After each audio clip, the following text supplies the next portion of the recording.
Boa Boa noite. noite, tudo bem, Lid? Tudo bem? Que coisa boa que deu certo. Vamos lá, né? Espero que continue dando certo, que o pessoal continue dormindo. Verdade. Vamos lá, né? Assim, eu estou muito feliz com esse momento. Muito obrigada, por aceitar esse convite, doutora Clariana. Desde o ano passado que a gente conversou, né? E graças a Deus deu certo agora, né? Eu falava muito para as meninas que eu acompanho no método Billings, né? Assim, que eu tinha esse desejo de chamar profissionais que pudesse validar e trazer informações sempre novas, né? Porque assim, a gente sabe quando a gente fala de método natural sempre se gera muita insegurança Uhum. sobre a validação dele. Será que realmente é eficaz? Será que não? Né? Independente do método que seja, de quão a gente possa provar a eficiência dele, né? A eficácia dele. E aí, por esse motivo, eu disse, não, eu vou chamar uma médica que seja conceituada, que entenda do assunto, para que a gente possa Uhum. conversar com alguém que sabe do que fala, e não só que cursou medicina, né? Mas que não Sim, tem muito conhecimento acerca dos métodos naturais, né? agradeço muito o convite. Estou feliz de estar aqui também. Podem perguntar o que quiserem, no que eu souber responder, estou à disposição. E realmente, assim, né? Acho que as pessoas elas têm esse preconceito por conta de que até na faculdade de medicina é ensinado que método natural é tabelinha, né? É como se fosse tabelinha, né? E na verdade, quando a gente fala de métodos como o método Billings e também o método Creighton, ou o método, é, tem o método da temperatura também, como o Natural Cycles, existem vários tipos de métodos. Nós sabemos que esses métodos eles não têm nada a ver com tabelinha, né? Porque a Isso. tabelinha é algo que tu vê os ciclos anteriores, faz um cálculo e tu chega numa estimativa de período ovulatório. E lembrando que esses aplicativos de internet, tipo Flow, ou todos esses, são uma tabelinha digital, porque eles também fazem a mesma coisa, né? Eles olham os ciclos anteriores e fazem um cálculo. Só que nós não somos máquinas, né? Então, tudo na Isso. nossa vida afeta o nosso período ovulatório, pode afetar, né? Então, desde se a gente está mais estressada, se algum hormônio não está bom, se, enfim, qualquer coisa no nosso dia a dia pode mudar o nosso ciclo. E por isso que os métodos naturais, como o método Billy, né, Sim. eles são muito efetivos, porque a gente avalia dia após dia. E para um médico que sabe avaliar esse gráfico, né? Se a paciente faz o gráfico e o médico que sabe olhar esse gráfico e entender, ele tem ouro nas mãos, porque ele tem daquela paciente individualmente, especificamente daquela paciente, de uma forma muito personalizada, um, um panorama do que está acontecendo na saúde dela. E não num geral para todas as pacientes, mas para aquela paciente. Então, isso é muito rico, né? Com Então, na certeza. medicina, a gente fala assim, né? Na minha formação da Naprotechnology, que nasceu de um método natural, que é o Creighton, que nasceu do Billings, né? Então, a gente fala muito assim, como que os médicos tradicionais, por exemplo, eles dosam progesterona, qualquer hormônio, né? A progesterona é um hormônio que ela é da segunda fase do ciclo, ela não está presente na primeira fase do ciclo. E ela vai ter um pico ali mais ou menos 7 dias após o pico, né? Que é quem faz método natural sabe o que é o dia ápice, né? Sim. E aí, quando um médico, um ginecologista, né, ele vai dosar a progesterona, o que ele deduz? Ah, que a mulher deve ovular no 14º dia do ciclo, o que acontece em apenas 14% das mulheres, então é baixíssimo. Que a mulher deve ovular no 14º dia do ciclo, então eu vou pedir lá pelo 21º, mais ou menos. E aí, o 21º, se ela tem um ciclo longo, vai cair na primeira fase do ciclo, então a progesterona dela vai estar lá embaixo. Se ela tem um ciclo curto, ele já vai cair quando a progesterona está baixando lá no final do ciclo. Pode cair no período ovulatório. Então, na verdade, é, como é que eu posso dizer? É uma adivinhação, né? É uma tentativa de adivinhação. E quando a mulher faz um método natural, a gente sabe o que está acontecendo no ciclo dela, na vida dela. Então, isso é muito rico, assim. Super incentivo as pessoas a, independente se querem ter filhos, se não querem ter filhos, o método natural não serve só para isso, né? De planejar filhos, mas também serve para a saúde, para conhecer o próprio corpo, né? Eu sempre falo isso durante os acompanhamentos. A senhora foi falando agora, eu fui só me Uhum. recordando que eu sempre falo, quando as pessoas dizem assim, eu uso um aplicativo, eu digo, gente, isso não funciona. Nós não somos máquinas, não vai funcionar. Pode ser que em algum ciclo até se assemelhe a alguma coisa, né? E assim, quantos também que eu acompanho que diz, eu engravidei usando dessa forma, É. pensando que ali eu estava ovulando e na verdade não tinha nada a ver, né? Então, assim, Uhum. como é bom a gente conhecer. E eu sempre falo que das três importâncias, né, das três coisas principais que o método natural tem que ter, né, que ele precisa ter, que ele fornece para a gente, eu sempre falo que o principal é o conhecimento de si, entendeu? Independente da mulher querer engravidar, dela não querer engravidar, né? É o Uhum. conhecimento de si, é você ter nas suas mãos uma ferramenta poderosa que diz para você como você tá, como seu corpo está se comportando, se tem algo errado com você, né? Não, e também assim, né? Não é só falar de saúde, né? No sentido assim, que também ele é o método natural vai dar uma característica de como está a saúde da mulher. Mas também até de autoconhecimento no sentido de porque o nosso humor, né? A nossa disposição, Sim. os nossos desejos, tudo muda ao longo do ciclo. Então, a gente conhecendo isso, nossa, muitas vezes eu me pego assim, por exemplo, segunda fase do ciclo é fato, assim. Eu começo a me sentir mais cansada, mais com sono, mais desanimada. E aí eu penso assim, o que está acontecendo comigo?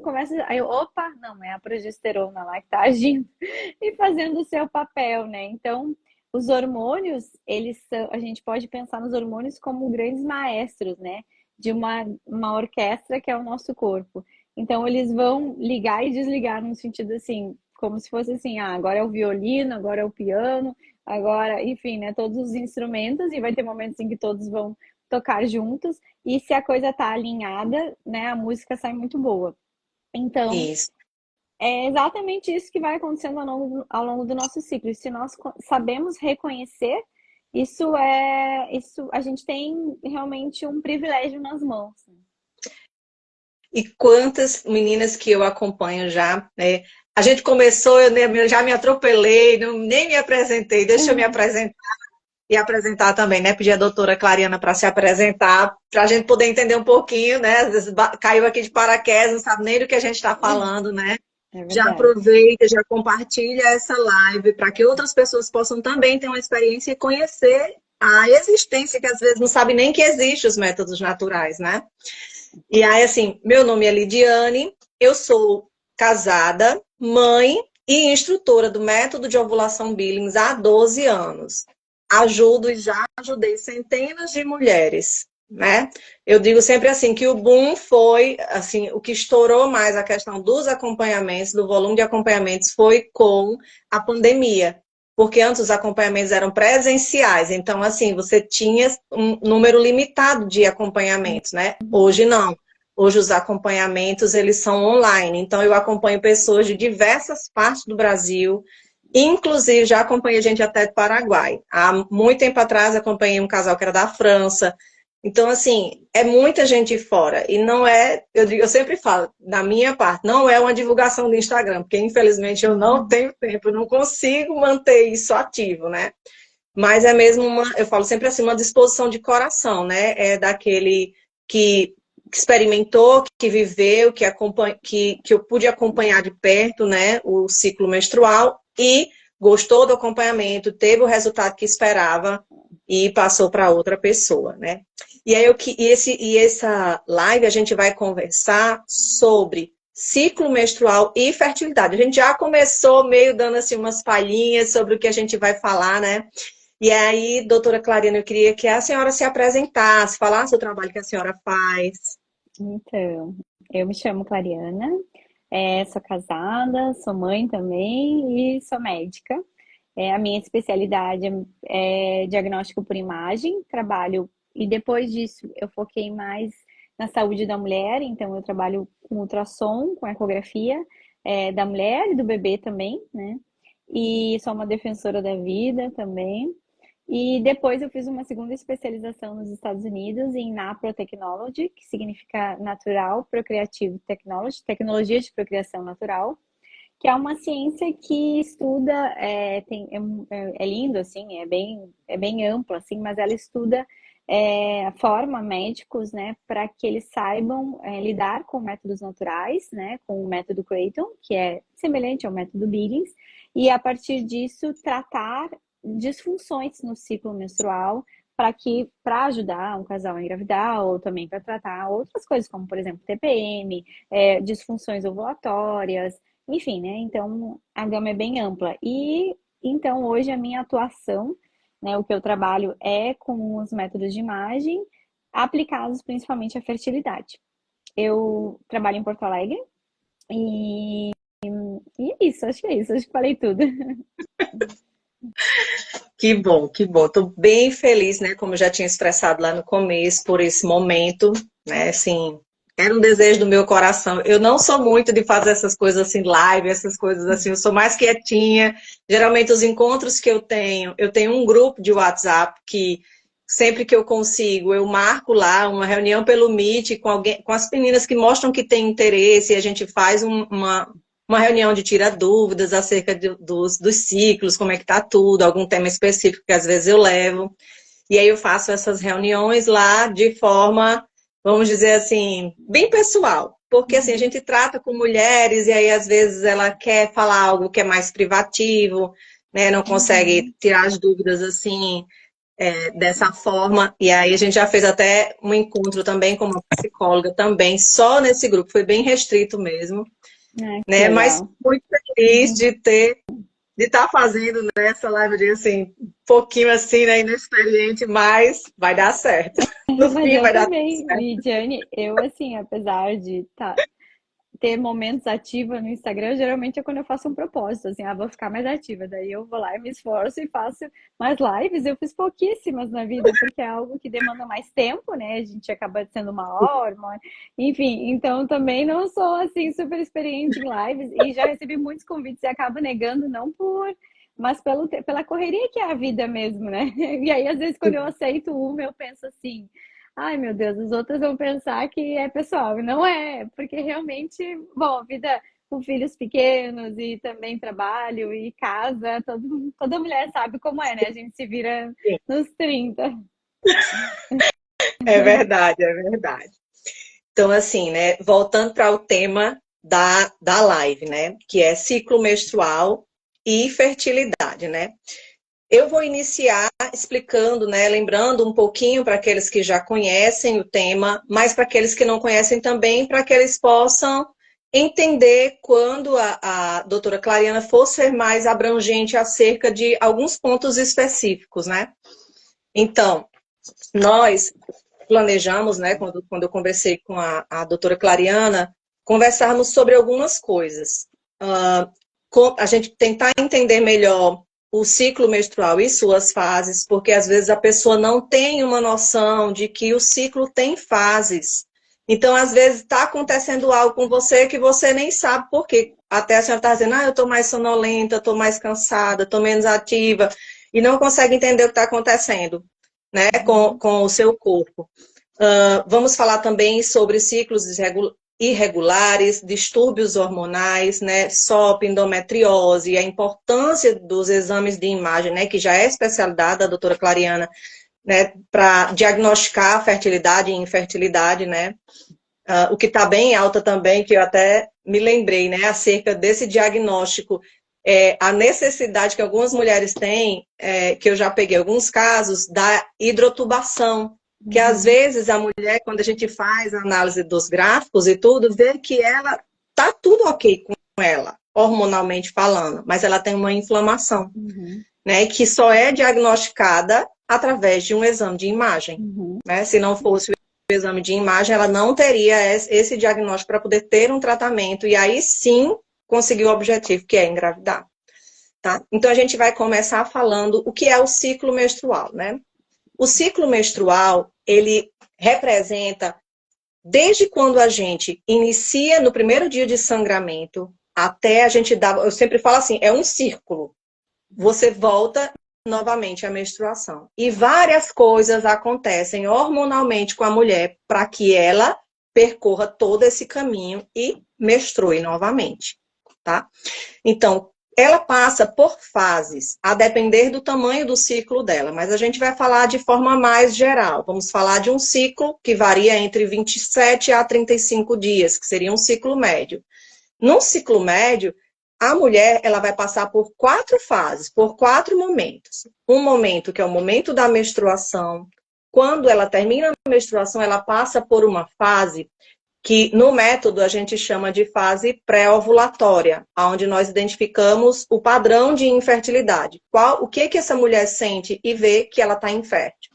Depois disso, ela passa por uma fase ovulatória, né? Que é exatamente aonde a gente entende a importância da ovulação. Qual a importância da ovulação para o nosso ciclo? Sem ela, não há menstruação no ciclo seguinte. O que nós temos é um sangramento, mas não há menstruação, né? O nosso ciclo ele não se renova por completo. É nela que nós temos a janela da fertilidade. Se os hormônios que regem essas etapas que eu estou falando não seguem, vamos dizer assim, não tocam a música, não seguem o ritmo que eles precisam seguir, na proporção que eles precisam seguir, essa ovulação fatalmente não vai acontecer naquele ciclo. Às vezes uma mulher não entende, às vezes, por que ela não está ovulando. São N fatores. O fato de ela ter um ciclo onde, numa dessas fases iniciais, ela tenha passado por níveis de estresse muito altos, já pode ser um fator que dificulte a ovulação, né? E aí, quando ela encontra essa fase de fertilidade, nela, ela vai ter uma janela, como eu falei, de uma janela fértil, que é onde ela pode engravidar. Ela não vai engravidar durante toda a fase de ovulação. Ela pode engravidar nessa janela fértil. Ela tem a possibilidade de engravidar, vamos pensar assim, fora da janela? Não. Mas aí são outras coisas que podem acontecer, porque vem a questão do muco fértil dentro dessa janela. Depois que você passa pela menstruação, que você tem um padrão de infertilidade e que você entra nessa fase ovulatória, ao entrar nessa fase, você tem algo muito importante para que aconteça uma fecundação, que é o muco fértil. Sem ele, não tem como a mulher conceber. E aí, dentro dessa janela, antes dessa janela, você começa com essa mudança de perceber esse muco diferente do que estava anteriormente. Então, você começa a evoluir nessa percepção. Só que, desde o começo dessa mudança, a mulher ela já pode ter os espermatozoides de uma relação já do início dessa fertilidade selecionados para uma fecundação mais à frente. Entendeu? Então, assim, quando nós entendemos o método, que nós entendemos que o nosso corpo funciona assim, a gente entende por que não é você só fazer um teste de ovulação e saber que não está ovulando que você não vai engravidar. Muitas vezes as meninas me perguntam assim, Lidiane, se eu fizer uso de teste de ovulação para evitar engravidar, vai funcionar? Eu disse, não, ele sozinho não vai funcionar. Porque eu já tive casos onde a menina, a usuária, ela fez um teste de ovulação, tinha casado, fez o teste de ovulação e deu negativo. Ela teve relação. 2 dias depois, ela fez o teste e deu positivo. Ou seja, ela engravidou 2 dias depois da relação que ela teve quando o teste deu negativo. Porque ele não tem como validar se você não entender como funciona o seu ciclo. Você pode, se quiser, usar ele para se sentir mais segura dentro da fase fértil, mas ele não é. Não tem como ser ele o balizador, aquele que define, entendeu? Sozinho. Se dá negativo, eu posso ter relação. Não, não funciona assim. Então, nós temos essa janela, como eu falei, né, para a fase fértil.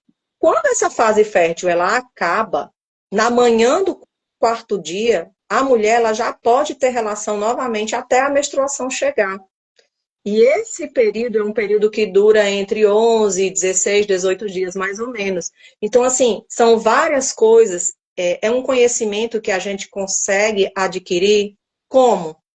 Conhecendo o nosso corpo, fazendo uso de um método natural, seja qual for. São conhecimentos que a gente vai adquirindo usando métodos naturais, né? E aí, dentro desse ciclo que eu falei, o que, que a gente também precisa entender? Eu sempre falo, nós somos hormonais, nós somos movidas a hormônio.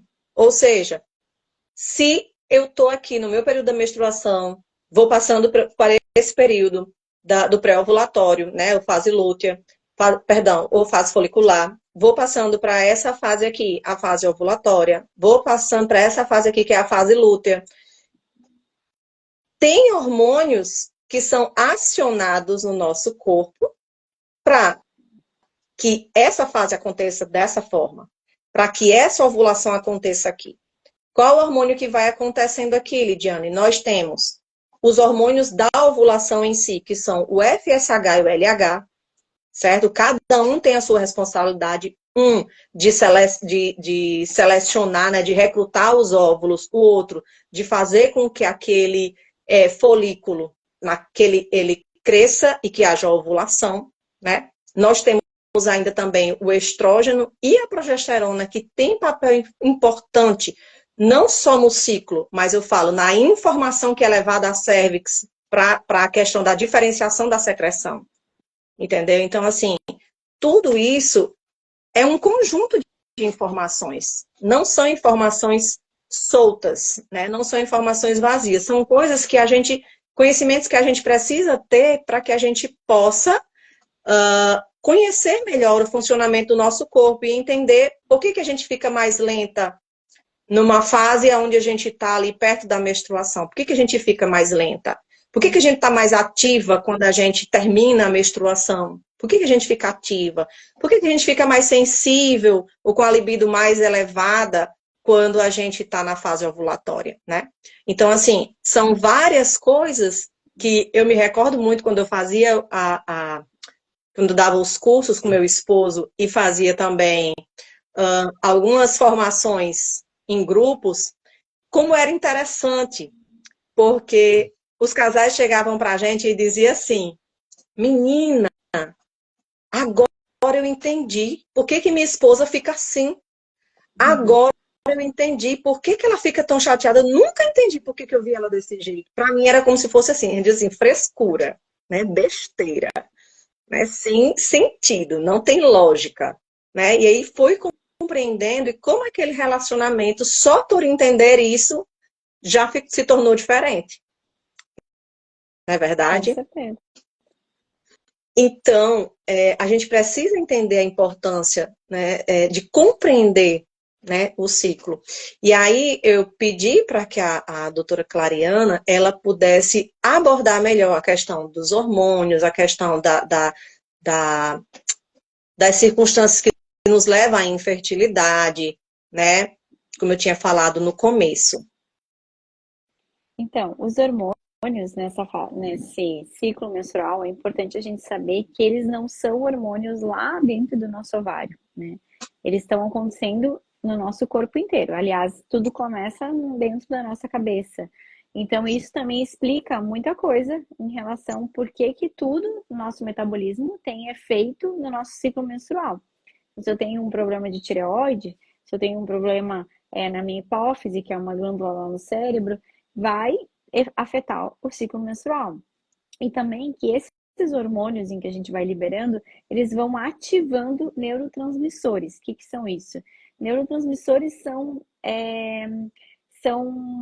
como eu posso explicar de uma forma mas eles fazem a conexão entre os nossos neurônios, tá?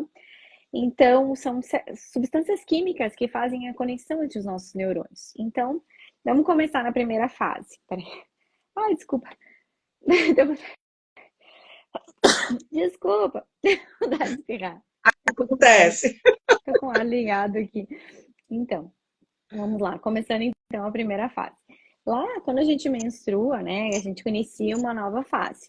Então, lá dentro do nosso cérebro existe uma glândula que se chama hipotálamo e ela começa a liberar impulsos, um hormônio chamado GNRH, que ele vai em outra parte do nosso cérebro, que se chama hipófise ou glândula pituitária, depende, né? Mas é a mesma coisa, que tá lá no meio da nossa cabeça, é uma glândula bem pequenininha e super importante. Se eu falei que os hormônios são maestros, ela é a maestra mor, né? Ela é a chefe de todos os hormônios. E ela começa, entende assim, bom, o GNRH está me avisando que os hormônios dessa mulher estão baixos e que a gente precisa começar a estimular ela a ovular. Então, ela começa a liberar dois hormônios lá do cérebro na corrente sanguínea, que vão viajar o corpo inteiro e vão chegar lá no ovário. Esses hormônios, um deles se chama FSH, que se chama folículo estimulante. E esse hormônio, ele vai lá e escolhe dentro do nosso óvulo, folículos que vão amadurecer, em média 12 por ciclo. Eles vão começar a crescer. E esse estímulo para que eles cresçam faz com que eles produzam um outro hormônio, que é o estrogênio, ou estrógeno, ou estradiol, tá da mesma coisa. Esse hormônio, o estrogênio, ele é um hormônio, assim, o hormônio da beleza. Porque além de ele nos dar o muco cervical, que é um biomarcador do método Billings, né? E do Creighton também, ele de estimular ali que o nosso colo, que a nossa cervix uterina produz esse muco cervical, ele também vai nos deixar mais dispostas, mais animada, mais confiantes. Assim, por quê? Porque a presença dele estimula alguns neurotransmissores lá no nosso cérebro, que é a serotonina e a dopamina, que são hormônios de bem-estar. E a gente já tem pesquisas que mostram que nessa fase ali pré-ovulatória, quando o estrogênio está alto e esses neurotransmissores estão altos, nós tomamos decisões mais assertivas. Então, assim, por exemplo, existem pesquisas para mulheres que trabalham, que estão em empresas, para que nessa primeira fase do ciclo elas são mais convincentes, então que elas possam agir como vendedoras só na primeira fase do ciclo, porque a chance delas convencerem alguém é muito maior do que qualquer homem e muito maior do que elas mesmas na segunda fase, delas venderem um produto. Então, assim, se a gente pega assim, nós mesmos, né? Não sei, a Lid, vamos pegar a Lid. A Lid é a instrutora do Billings, né? Um dia ela vai chegar para esse casal e vai dizer assim: vamos lá, confiança, é isso aí, tá toda animada. Na outra fase do ciclo, ela vai pensar assim: ai, por que que eu marquei esse casal? Hoje eu não tô muito afim. E aí ela já vai chegar com a cara mais fechada. Pode ser que isso aconteça, mas não é porque ela não, mas é porque ali ela tá, né, com outro hormônio que tá liderando a situação. Então, realmente isso vai acontecendo ao longo do nosso ciclo, né? É bem aquela música lá, Mulher de Fases, né? Complicada e perfeitinha lá. É isso mesmo, é complexo.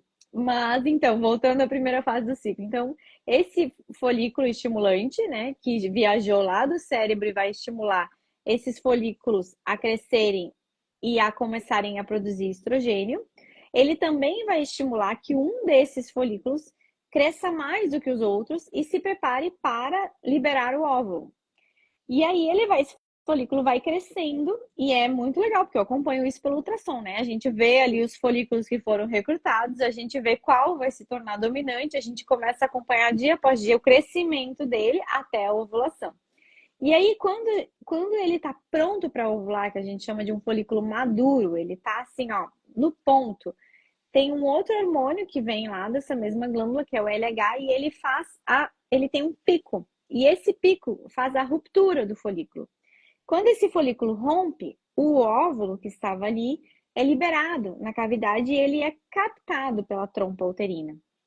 Então, esse óvulo captado pela trompa uterina vai viajar dentro da trompa, que pode ser que caso essa mulher tenha algum espermatozoide ali disponível ou tenha uma relação naquele dia, possa ter uma ovulação ou uma fecundação. Lembrando então, né, só falando, explicando ali o que a Lid falou, por que que um espermatozoide ele pode estar ali de uma relação anterior. O óvulo, ele dura de 12 a 24 horas. É muito curto. Então, assim, se a gente dependesse dessas 12 a 24 horas para engravidar, a gente não teria toda essa galera no mundo aí, né? A gente estaria ralado, porque ia ser muito difícil engravidar. Mas aí tem a importância do muco cervical. E por isso que o muco é tão importante. Ele é um marcador nossa, é engraçado, né? Porque as pessoas, eu acompanho muitas pessoas que estão tentando engravidar, né? E Sim. aí, e aí elas chegam nos médicos especialistas em fertilidade, né? E que perguntam para ela da ovulação, perguntam para ela, acompanham a ovulação, fazem o espermograma do marido para ver como é que tá os espermatozoides. Nunca perguntaram do muco. Mas sem muco, o espermatozoide não sobrevive, porque um espermatozoide no o meio vaginal, ele é ácido. Ele mata os espermatozoides. Um espermatozoide que chega, né, já na vulva, ele dura poucos minutos, segundos. Ele morre naquele meio. Não é um meio que permite que ele viva. O que permite que o espermatozoide viva é o muco cervical. E por isso que só se engravida com o muco. E aí, Isso. esse espermatozoide no muco cervical, ele dura de 3 a 5 dias. Então, ele amplia a janela de fertilidade. Então, essa mulher ali com estradiol, ela está produzindo muco, mesmo que ela ainda não tenha ovulado, esse muco pode permitir que esse espermatozoide fique vivo até a ovulação. E aí, Isso. voltando ali então, né, a ovulação acontece e aí marca o fim, né, da primeira fase do ciclo, ou como a Lídia explicou, da segunda fase, né, se a gente considerar a menstruação, primeira fase, segunda fase. E na verdade, a terceira, né, da ovulação. É que eu sempre falo primeira fase, segunda fase, mas assim, com a ovulação no meio. Mas então, após a ovulação. Quando acontece a ovulação, aquele folículo que cresceu, que estava dominante, que rompeu, ele se transforma numa outra estrutura, que se chama corpo lúteo. E essa estrutura, que é o corpo lúteo, ela é muito importante, porque ela produz um outro hormônio, que é o grande protagonista da segunda fase, que é o hormônio progesterona. E tudo já diz, progesta, né? Ele é um hormônio que prepara a mulher, prepara a cavidade endometrial ali para que ela engravide, para a anidação, que caso tenha tido uma fecundação, para que esse endométrio, para que o meio do útero esteja preparado para que o embrião possa se nidar, se fixar ali. Então, essa progesterona, ela faz com que aquele ambiente dentro da cavidade fique mais vascularizado, fique mais espesso. Então, ele fica pronto para tudo isso. E ele fica super vascularizado, cheio de sangue ali. Caso não aconteça uma fecundação, esse meio do útero vai descamar, que vai ser a menstruação, e todos os hormônios caem. Há uma baixa de hormônios. Essa baixa de hormônios faz com que seja ativado lá no nosso cérebro o hipotálamo, dizendo, vai lá liberar a GNRH. E o GNRH vai começar tudo de novo. Vai estimular a hipófise a liberar FSH, LH, e aí vai tudo isso de novo, de uma forma cíclica. Só que como é cíclico, se uma dessas coisas não funciona direito, afeta em todas as outras. Então, uma pessoa que não teve uma segunda fase boa, ou seja, um corpo lúteo, que não produz uma progesterona boa, que teve um déficit de progesterona, vai ter uma primeira fase ruim, vai ter uma ovulação ruim. E assim a coisa vai indo de um ciclo que pode ser, no caso de um ciclo ruim, vicioso, um ciclo que não está funcionando corretamente. Explicou, Lídia? A parte de Com hormônios? certeza, com certeza. Fui falando até de forma mais técnica do que eu falo, que eu vou explicando, eu vou criando toda uma historinha para falar Ah, do... talvez tu seja melhor que eu para isso, então. Foi ótimo, perfeito, muito bom. E aí, queria também que a senhora partilhasse com a gente, né, um pouquinho sobre a SOP e a endometriose, assim, como é que elas agem no nosso corpo? Como é que a gente consegue olhar para um ciclo, né, fora o ciclo ser longo, e ver características, né, da SOP. Por quê? Porque eu acompanho muitas mulheres que têm SOP. E os ciclos Uhum. delas, assim, varia muito de uma para outra. Não é porque ela tem SOP que vai se comportar do mesmo jeito. Eu tenho algumas que você percebe uma predominância estrogênica forte, ela tem sempre muitas sensações escorregadias, muitas sensações molhadas. Eu já tenho uma outra que ela tem uma sensação mais constante, só que dura muito tempo. Uhum. Mas a gente não vê variação para crescimento para a fase ovulatória, entendeu? Assim, como é que a gente consegue explicar um pouquinho, né? A importância da gente compreender que viver bem um método natural faz com que você consiga perceber essas falhas, né? Uhum. E aí a questão da SOP e da endometriose, que atrapalham bastante na hora que a mulher está fazendo as observações. Sim, são doenças bem prevalentes, né? A gente pega aí em torno de 10 a 15% da população de mulheres, né, em idade fértil tem doenças como síndrome dos ovários policísticos e endometriose. Então, a síndrome dos ovários policísticos, ela leva esse nome porque quando ela foi descoberta, lá em 1930 e poucos, ela, ela foi descoberta vendo que lá dentro do ovário tinham muitos microcistos.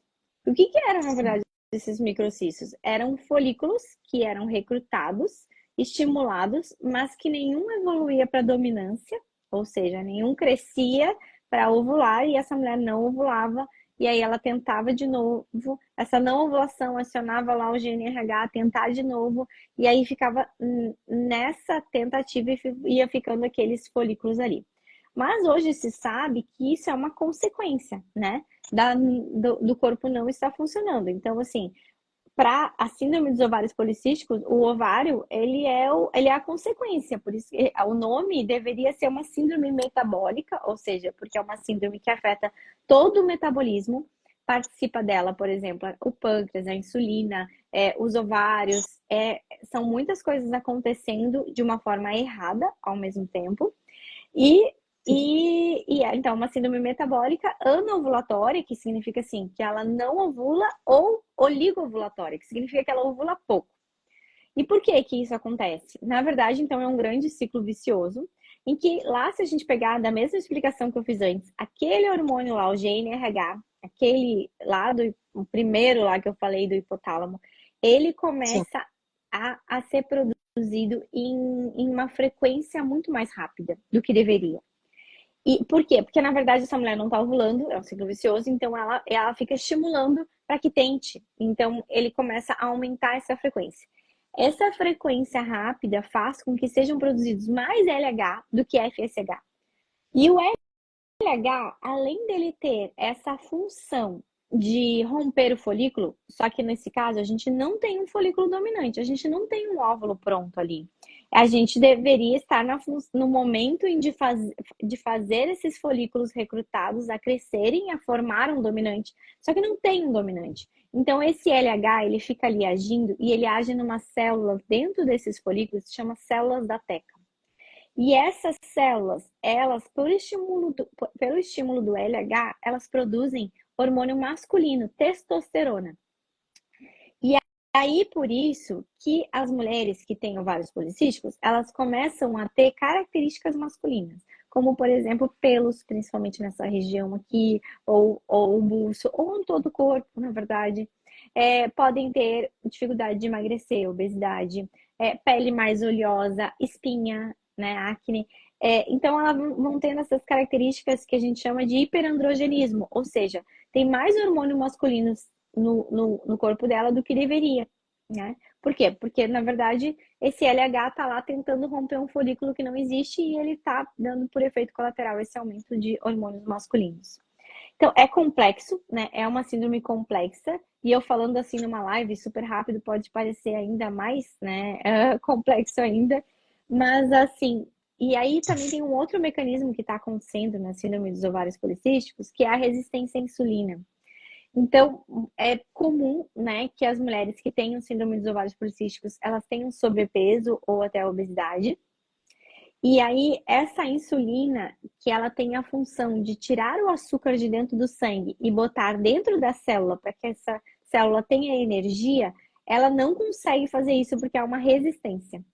E aí, essa insulina fica tentando fazer isso, o pâncreas libera mais insulina, porque ele vê que o sangue está cheio de glicose, e ele fica naquela tentativa. E esse aumento da insulina no sangue também estimula lá os folículos a produzirem testosterona. Então, por outra via, nós também temos aumento dos hormônios masculinos no corpo da mulher, por diferentes vias. Então, hoje, né, para a gente dizer que uma mulher ela tem síndrome dos ovários policísticos, ela precisa ter duas de três características, tá? A primeira dela é a irregularidade menstrual. Então são esses ciclos que tu falou aí, né? Ciclos longos, e que na verdade ela tem alguns picos, mas não ovula, porque ela fica nessa tentativa de ovular. E geralmente ela não tem grande quantidade de muco. Esse muco, ele é limitado, porque ela não está produzindo estrogênio como deveria. Então, é um ciclo vicioso realmente, assim, né? E aí, voltando, então, uma das características é a irregularidade menstrual. A outra é hiperandrogenismo, ou seja, aumento dos hormônios masculinos dentro do corpo da mulher. E isso pode ser tanto clínico, ou seja, sem exame nenhum, só por aquilo que tu vê, né? Essa mulher que tem pelos no corpo, que é o hirsutismo que a gente chama, e essas características que eu falei antes, ou laboratorial. Fez o exame de sangue e tá lá os hormônios masculinos aumentados. Então, essa é a segunda. Tanto faz se é clínico ou laboratorial, entra nesse segundo. E o terceiro é aspecto policístico ao ultrassom. Então, ovários policísticos quando a gente faz o ultrassom. Então, não precisa ter os três. Tendo 2 de 3 já é o suficiente, né? Lembrando que adolescentes, é normal que elas tenham ciclos mais irregulares. Por quê? Porque esse eixo hipotálamo, hipófise, ovário, ele ainda é imaturo. Então, é normal que sejam ciclos irregulares. Então, a gente não bota carimbo de síndrome dos ovários policísticos em adolescentes. A gente espera esse eixo maturar para entender o que está acontecendo, né?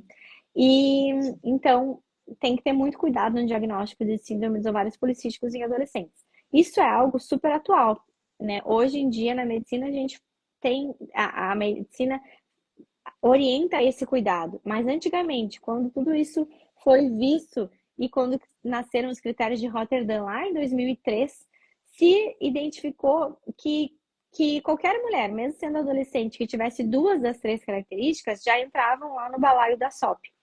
E aí, eles acreditavam na época que a síndrome dos ovários policísticos, por bloquear o eixo, poderia ser um tratamento. Quer dizer, que os anticoncepcionais, por bloquearem o eixo, poderiam ser um tratamento.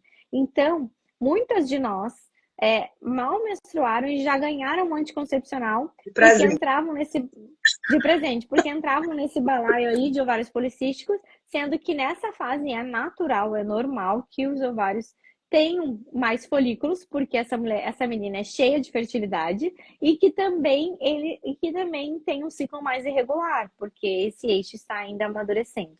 Então, cuidado com as adolescentes, mas fora isso, são 2 de 3 Sim. dessas características. A senhora foi falando sobre a SOP, aí eu fui me recordando de uma usuária que eu acompanhei, tem uns 2 meses mais ou menos, ela me falando que fazia, acho que foi 15 anos, que ela usava anticoncepcional. Assim, desde que ela menstruou a primeira vez, ela começou a usar anticoncepcional.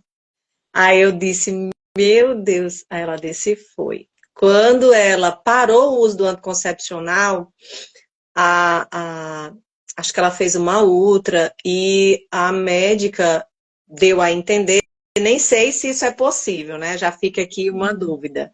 Deu a entender que pela ultra que ela fez, que ela estava no início como se ela estivesse numa menopausa pelo uso contínuo, de não ter menstruado desde então. Era um uso contínuo, né? De ter essa possível menopausa. Ela se garantiu muito nessa possível menopausa. E aí ela foi ter relação com o marido dela quando ela parou o uso de anticoncepcional.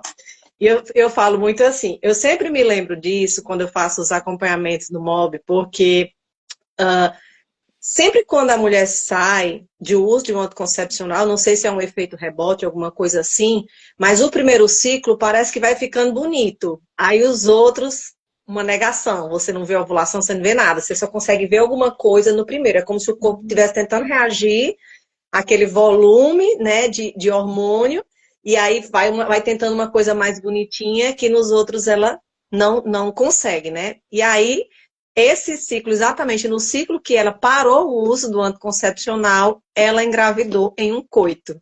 Sem Uhum. sem relação, assim, sem relação, com medo de engravidar. Eu falei para ela, eu disse, mas você precisa entender desde o acompanhamento que eu expliquei que coito não é seguro, né? Muita Uhum. gente às vezes pensa que não tem problema. Não é questão de ter problema, é que às vezes você está usando um coito para não engravidar e você pode engravidar se você tiver fértil, né? Teu esposo é Uhum. fértil sempre. Se ele tem uma boa fertilidade e você também está fértil, você pode engravidar, né? E eu explico para ela, quando eu fui explicar para ela que ela estava em choque porque tinha engravidado, né? Eu disse a ela, eu disse, mas você precisa entender que ela, mas eu usei tanto tempo anticoncepcional, não imaginei que eu ia engravidar assim já de primeiro. Eu disse, você teve muita sorte, eu posso dizer assim, muito Deus, porque não é toda mulher que sai de 15 anos de uso de anticoncepcional que tem uma relação e engravida naquela relação. Esse Isso, filho era assim, para vir mesmo, né? é isso que eu disse para ela. Eu disse, você tem que dar graças a Deus cada minuto da sua vida, porque Deus desejou muito. Eu sempre falo isso, né? Independente da religião da pessoa, é um costume meu. Eu sempre falo, quando a pessoa às vezes chega para mim e diz, ai, Lide, que eu furei aquela regra e eu engravidei. Aí eu disse, mas não fique triste, um filho é uma bênção, né? A senhora também trabalha com muitas realidades, a senhora sabe como é difícil quando você vai dar um diagnóstico de que a pessoa não pode engravidar, Uhum. de que ela tem uma dificuldade, a chance é mínima. Então, assim, quantas pessoas também que eu não acompanho que têm uma dificuldade natural, já está há anos enfrentando uma infertilidade, né, sem causa aparente, mas tentando engravidar e não consegue, Uhum. né? E assim, quando a pessoa é engravida, eu sempre vibro, eu sempre digo, meu Deus, que maravilha, isso é maravilhoso, é a melhor coisa que Deus podia fazer na sua vida, né? Eu vou sempre falando isso para ela. E é interessante, a gente está falando sobre a SOP, né? Como eu acompanho muitas pessoas com SOP, e acerca dos métodos naturais, o que eu acho mais interessante é que as mulheres que eu acompanho, que ou tem uma síndrome, ou tem SOP, ou então elas estão amamentando e estão ali receosas de engravidar durante o período da amamentação, alguma coisa desse tipo, elas, é, quando olham para o ciclo delas, elas conseguem reconhecer e elas têm mais. é, Elas vão buscando, elas vão ganhando mais segurança à medida que os acompanhamentos vão acontecendo. Eu acho que elas se empenham mais para aquilo dar certo, porque eu acho que ela já tem tanto problema, ela já está enfrentando tanta coisa que ela se empenha para aquilo dar certo, né? E aí, as que não têm essas circunstâncias, elas vão meio que relaxando. Como se dissesse assim, mas já está tudo tão bem. Se eu Uhum. fizer assim, se eu fizer assado, né? E eu vou vendo isso também com as meninas que eu já acompanhei que têm endometriose, né? Ou trombofilia, alguma coisa desse tipo. E tem uma dificuldade natural, né? Para engravidar também, né? Que é outra coisa, assim, que maltrata, né? É a questão da endometriose, né? Alguns casos das meninas que eu acompanho, não é um assunto que eu domine, mas eu sei que elas precisaram, foram casos cirúrgicos, que elas precisaram fazer cirurgias, né?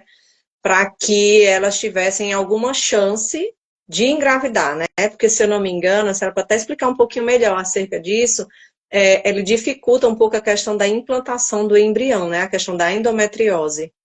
Então, a endometriose, ela é uma doença. Então, a gente tem o meio do útero, né? O endométrio, né? Lá onde o embrião se implanta. Aquele tecido ali, ele, por algum motivo que ainda tem várias hipóteses, mas ainda não existe um consenso, ele tem também nessas mulheres fora do útero. A endometriose não é uma doença dentro do útero, é uma doença fora do útero.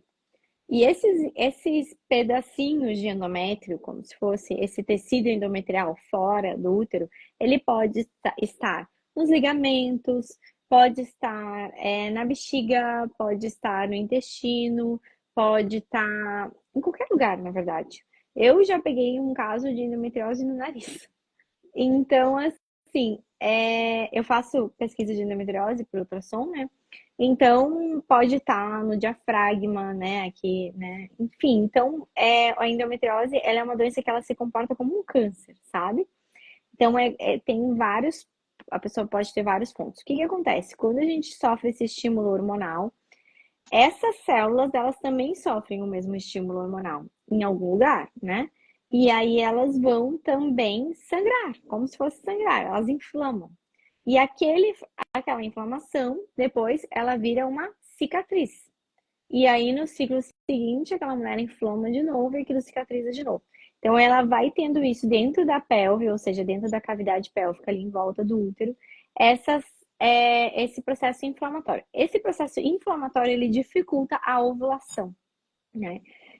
Então, ele vai dificultar esse processo porque ele altera, na verdade, ele altera a questão hormonal, a questão imunológica, a questão metabólica, tudo vai alterando com esse processo inflamatório do corpo. E aí, além disso, existe a questão física mesmo, do que está acontecendo ali. O que é? Essa mulher, ela sangra para dentro da cavidade, porque uma coisa é o sangramento para fora, né? Que a gente sangra pela útero, desce pela vagina e vai para o papel higiênico, vai para o absorvente, vai para o vaso, enfim, né? Mas não, eu tô falando não é dentro da cavidade, é fora do útero, dentro do corpo, fora da cavidade uterina. Então, isso vai gerando aderências. E o que é a aderência?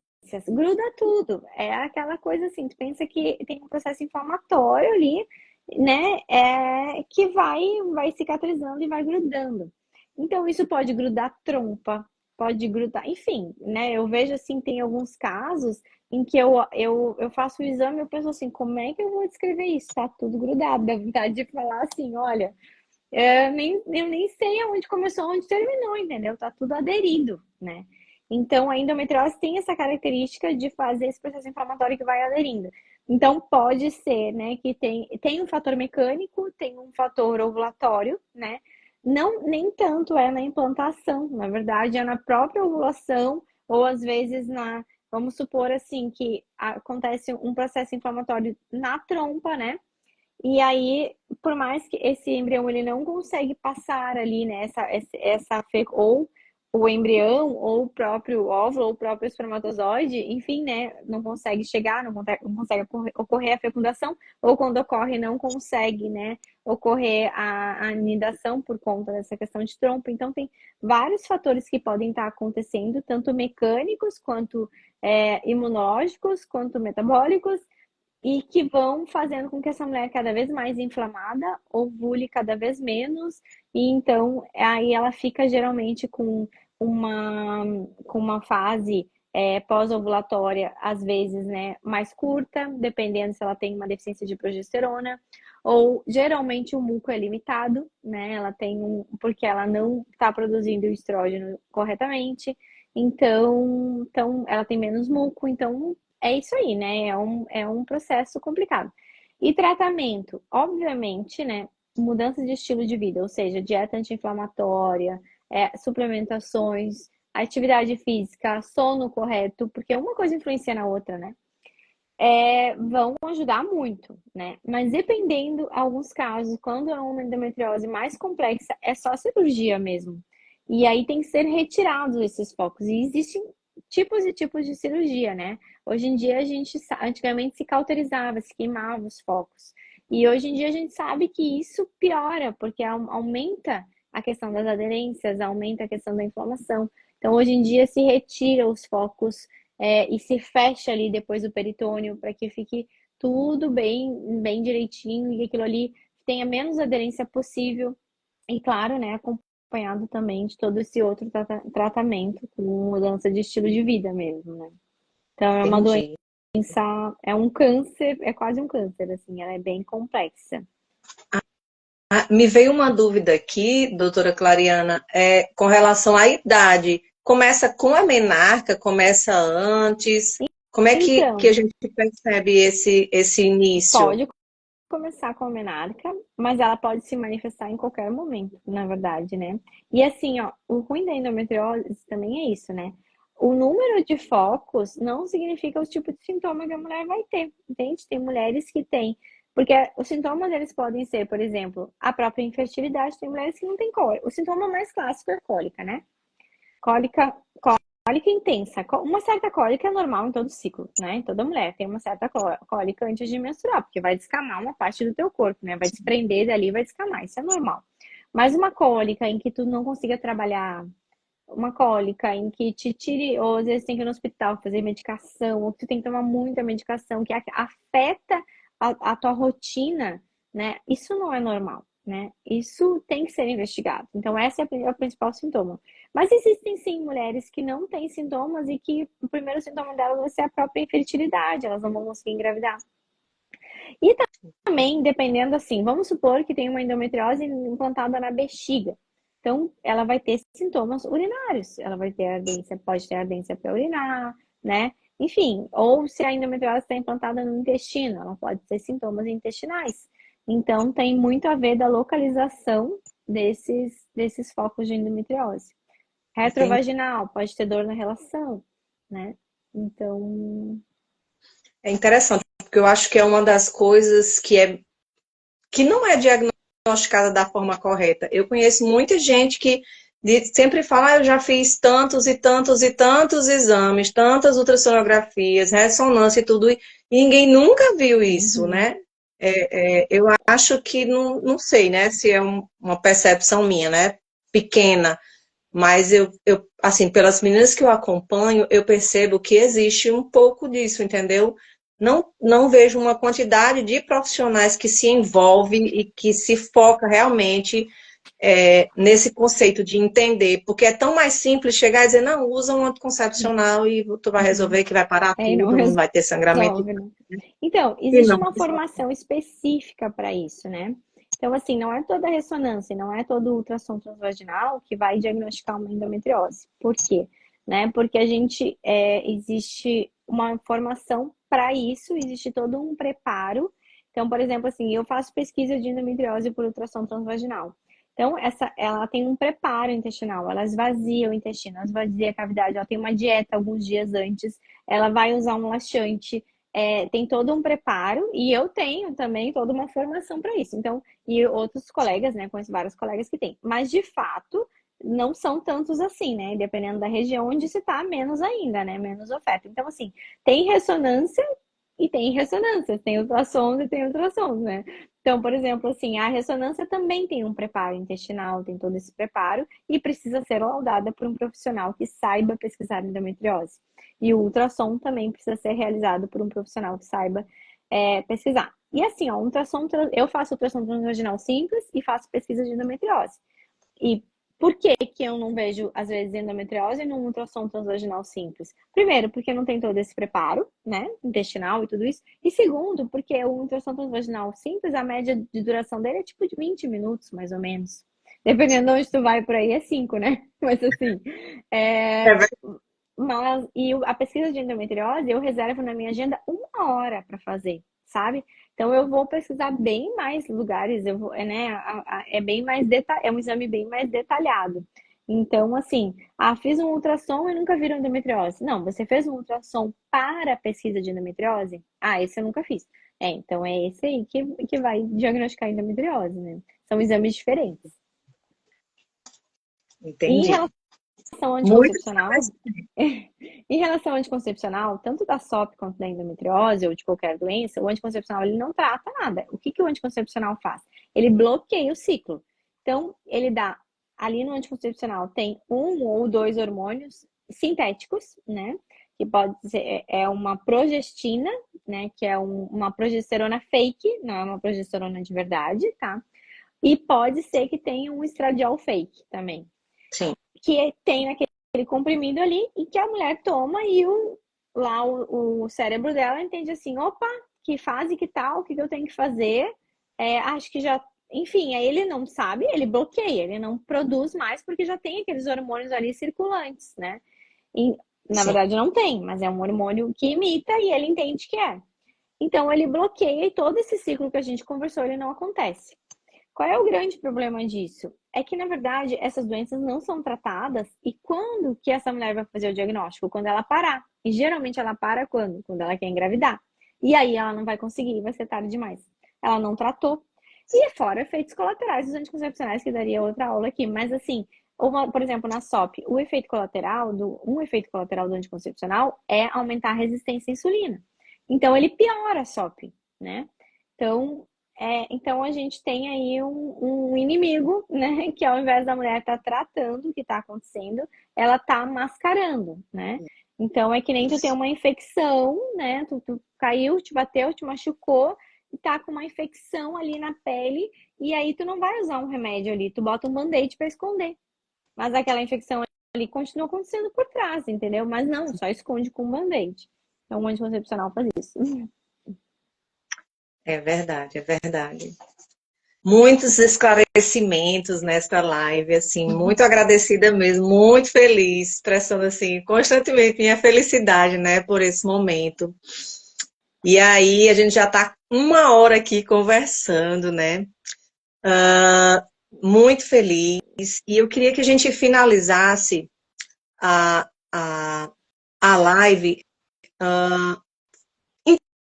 tentando entender um pouquinho, né, da importância desse teu trabalho, né, da importância das mulheres buscarem esse acompanhamento, não só a questão de ir a um ginecologista e fazer os exames de rotina, vamos dizer assim, mas passar a importância de se fazer uma ultra mediante que tipos de sintomas que isso é importante, né? Eu sempre falo, quando as meninas vão fazer ultra, que depende muito do profissional que faz, porque alguns colocam que viu corpo lúteo, mas a grande maioria nem coloca mais, nem que teve corpo lúteo, nem fala assim, olha, você está num período tal, olha, você está numa fase ovulatória. Às vezes, quando ela pergunta, ele faz, tá sim, tá sim. Não esclarece. Então, assim, infelizmente, né, eu acho que é difícil a gente encontrar bons profissionais em muitas áreas, né, na nossa vida. É difícil a gente encontrar. Então, assim, eu aproveito esse momento para que a senhora possa dar esse esclarecimento, né, dessa importância do trabalho que a senhora faz, né, em vista de uma de um melhor reconhecimento da fertilidade da mulher, de entender que aquela mulher às vezes tem algo ali que não está sendo visto na análise laboratorial, vamos dizer assim, né? Que está algo muito mais dentro do corpo dela e que às vezes quando você vai olhar no laboratório nem está tão fora daquela margem de que se espera, mas quando você faz a outra você encontra coisas, sei lá, sinéquias, coisas que você encontra lá que às vezes não tem nada constatando nos exames laboratoriais e que dificultam às vezes aquela mulher que quer engravidar ou causam dor, desconforto. Então, quando eu fiz a minha formação da NAPRO, né, da NAPRO Technology, que eu expliquei antes, eu fiquei muito em conflito, assim, e agora será que eu vou começar? Devo começar a atender consulta, né? Consulta não ultrassom, né? Eu pensei, eu vou deixar de lado toda a minha formação de diagnóstico por imagem. E aí depois eu fui entendendo justamente isso, assim, que eu conheço muitos, e eu posso indicar, tá? Ginecologistas muito bons que trabalham com métodos naturais e que têm todo esse conhecimento, e conheço pouquíssimos ultrassonografistas que têm essa visão, né, sobre a mulher. Por quê? Porque o anticoncepcional emburreceu as pessoas. A maioria dos radiologistas, dos ultrassonografistas, eles não sabem identificar sinais ovulatórios, né? Eles não sabem identificar quando existe um defeito ovulatório, né? Eu vejo isso no meu dia a dia, né? Eu trabalho né, com vários colegas, enfim, e não é julgamento, na verdade isso não é ensinado, né? Então não é um julgamento dos colegas, mas isso não é ensinado. Por quê? Porque grande parte das mulheres usa anticoncepcional, então não se vê mais, né, todas essas fases. Mas é lindo demais de ver. Então eu costumo dizer que o ultrassom é os olhos da ginecologia e da obstetrícia, né? Então, assim, existem vários tipos de ultrassom. Então, por exemplo, quando a gente está lá na primeira fase do ciclo, logo que a mulher menstrua, a gente faz um ultrassom que se chama ultrassom para contagem de folículos antrais. E a gente consegue ver esses folículos recrutados ali, ver se ela tem uma boa ou baixa reserva ovariana. Porque aí, por exemplo, se é uma menopausa precoce, se a mulher está entrando na menopausa, a gente já consegue ver, né, que aquilo ali tá baixo, não tá bom, né? Então, Depois ali a gente consegue acompanhar, tem ultrassom para controle ovulatório, são ultrassons diários que a gente faz para acompanhar esse crescimento do folículo dominante até formar o corpo lúteo. E aí a gente consegue ver sinais ovulatórios que são lindos, como cúmulos zoóforos, tem várias situações ali que a gente vê a mulher nesse processo de ovular, né? E vai vendo também o muco dentro do canal endocervical, a gente vê e registra isso, né? O muco, vê, enfim, toda a alteração que vai acontecendo nessa fase ovulatória, né? Existe ultrassom para pesquisa de endometriose, né? Existe o ultrassom para ver trompas, que é a esterosonografia ou Raycose, que se chama, que é quando a gente coloca um contraste e vê a trompa ali toda formadinha, consegue ver se ela está aderida, se não está. Então, assim, as principais causas de problemas ovulatórios, a gente consegue ver as principais causas de problemas ginecológicos, miomas, pólipos, tudo isso a gente vê através do ultrassom. Então, o ultrassom bem feito, ele ajuda muito o profissional que está querendo ajudar aquela mulher, né? Que está querendo, seja ela por ovários policísticos, por infertilidade, por TPM, por irregular, seja o que for, né? O ultrassom, ele consegue dar esse panorama do como está a saúde ginecológica dessa mulher. Então, eu sou apaixonada pelo que eu faço e acabou que eu acabei decidindo ficar só nessa área, porque realmente é uma área que eu gosto e que eu percebo que eu acabo acrescentando muito mais do que se eu atender consulta, porque a consulta ela é super importante, mas eu sei muitas pessoas boas nisso, né? Então é isso. Que bom esse encontro. Doutora Clariana, eu quero deixar aqui meus agradecimentos, né, pela sua disponibilidade, pelo seu coração aberto, né, desde que eu conversei com você ano passado, você me falou, Lidiana, eu estou cheia de compromisso, quando é assim, fim de ano, realmente já não dá mais, né, e a gente conversou isso, era para ser em janeiro, por aí, mas também não deu certo, mas graças a Deus agora deu certo, né, eu espero que a gente possa ter mais momentos como esse, né. Aconselho pessoal que ainda não te segue, que vá seguir o seu Instagram, procure conhecer o seu trabalho. Quem é dessa região do Sul, né, confie no trabalho da doutora Clariana, que é assim, excelente, eu tenho certeza. Sempre que eu acompanho alguém que eu vejo que mora lá pertinho de Porto Alegre, ou de Gravataí, eu tenho condição de ir, eu digo, vá para a doutora Clariana. Né, tem algumas pessoas aqui de Rio Grande, né, que eu estou morando no Rio Grande do Sul, em Rio Grande, que já te conhecem. Só a primeira vez que eu ouvi falar de ti foi através da Monique Vanzin. Não sei se você vai lembrar. Claro, conheço. É porque eu sou rio-grandina. Eu Isso. saí daí criança, mas depois eu voltei para fazer. Eu fiz a faculdade de medicina aí na FURG. Então, Rio Grande, cidade do coração. A Conheci meu primeira marido pessoa, daí. Aí. a primeira pessoa que me falou de você há 2 anos atrás foi a Monique. Que legal. Né? Então, assim, aí eu já comecei a te seguir, eu falei para ela que ela disse, eu nem sei mais se ela atende aqui ou se ela está morando aqui por perto, né? Quando eu comecei a seguir, você já não estava mais por aqui, né? Aqui nessa região. Eu disse, infelizmente não vou conseguir ser atendida por ela, né? Mas assim, bendito seja Deus por esse encontro, por esse momento, né? Estou extremamente feliz. Obrigada pelo convite, pela confiança. Ai, eu agradeço demais, assim, confio demais no seu trabalho, né? Eu vejo, eu sigo você já tem bastante tempo e vejo o seu trabalho, né? A coerência, a ética com que você vai falar quando você abre alguma conversa lá nos seus stories ou quando você posta alguma coisa. Eu sempre tento, no máximo, na medida do possível, tentando repostar, porque são sempre conteúdos valiosos que às vezes a gente olha e pensa assim, são coisinhas. Eu já sei, mas eu sei que as pessoas que me seguem não têm esse conhecimento. E quando olha, meio que se impacta. Poxa, é assim que funciona? O DIU causa isso? O anticoncepcional, por mais que às vezes quando a gente fala, eu não sou formada na área, né? Então, assim, eu sou instrutora, mas não sou formada em nada relacionado à medicina. Não, lá em casa, minhas duas irmãs são, eu não sou. Né? Eu fui para humanas.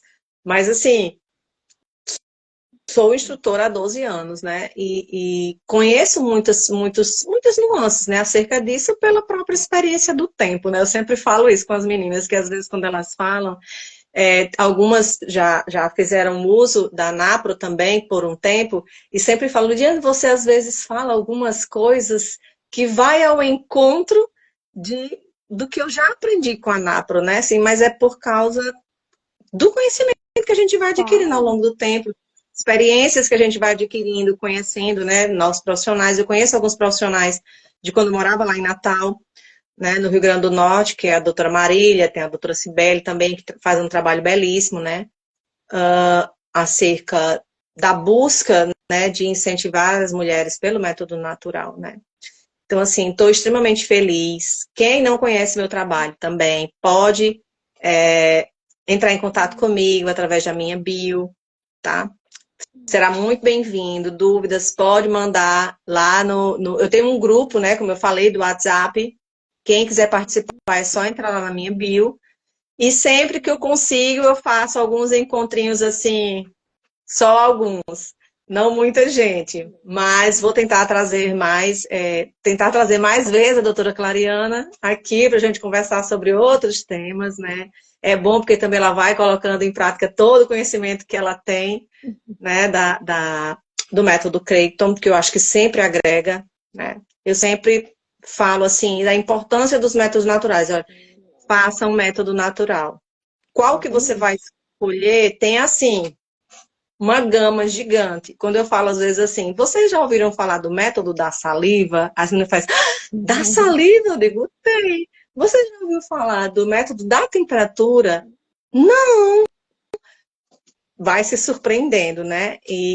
Assim, eu sempre falo, tem para todas as necessidades. Você pode ficar tranquila, você não fica desassistida pelo fato, por exemplo, de você, numa determinada circunstância, precisar fazer alguma cirurgia, alguma coisa que seja mais invasiva e que te faça diminuir a percepção da secreção. Um exemplo, tem outros métodos. Vai ter uma solução, vai ter uma saída e ela é natural. Você não precisa injetar no seu corpo nenhum tipo de hormônio, né? E que mais médicos possam viver essa experiência de conhecer aquilo que nós já conhecemos, né? Que é a importância de levar essa vida, essa saúde, né, para o outro. Com certeza. Muito obrigada Obrigada, novamente, doutora Lisiane. Adriana. Deus te Deus te abençoe e abençoe vamos encerrar também. essa transmissão. Até a Vamos lá. próxima, se Deus Até. quiser. Boa noite. Boa Até. noite. Tchau, tchau. Tchau.